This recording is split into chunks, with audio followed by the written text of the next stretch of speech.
मडायला नुसता वैताग यांचा. सकाळी उठायचं संध्याकाळपर्यंत राबराब काम करायचं यांच्या पाठीमाग. मात्र यांचं बुराईच. एक पण माणूस चांगलं बोलत नाही ना. ती नाही सासरा ना तो नवरा, कोणी धाडाचा नाही यांच्यामध्ये. मला तर वाटायला लागले ना यांची ना जिरणार नाही. यांची जिरवण्यासाठी ना मला माझ्या बापालाच बोलावं लागतंय. माझा बाप यांची नाही काय कशी अशी जिरवीन ना तवशी की माणसं कुठे नीट वागत्यान. नाहीतर यांना सोडायची आली तरी चालन. याचं जीवनच नकोय मला.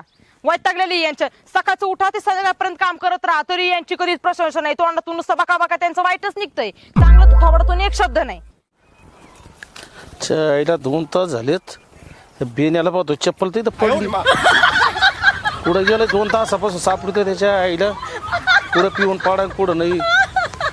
आईला ते तर पाडायला पिऊन तर बऱ्या इथे याच्या आईला पाड्याच्या ए खरं इथं पिऊन पाडा हो हा खरं आईला याच्या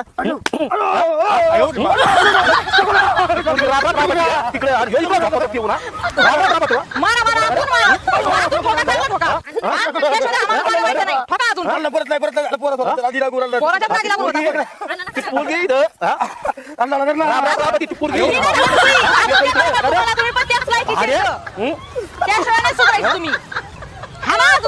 लाल करा खरं हा त्या पोरीचा जीव घेता तुम्ही.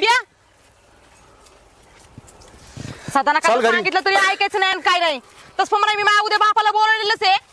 शेजारी काय आडावाडा चाललाय? काय नाही काय रे माहिती ते होईनच उद्या. काय नाही तुला काय करायचं हाल तो बी चाललो रस्त्याने लयच आडावाडा चाललाय बा. आमचं घरगुती मॅटर आहे तुला काय घेणं आहे? येतोय पोऱ्या पेतोय काय तुमची तारा. ए पेताडा ढळ मी काय करतोय?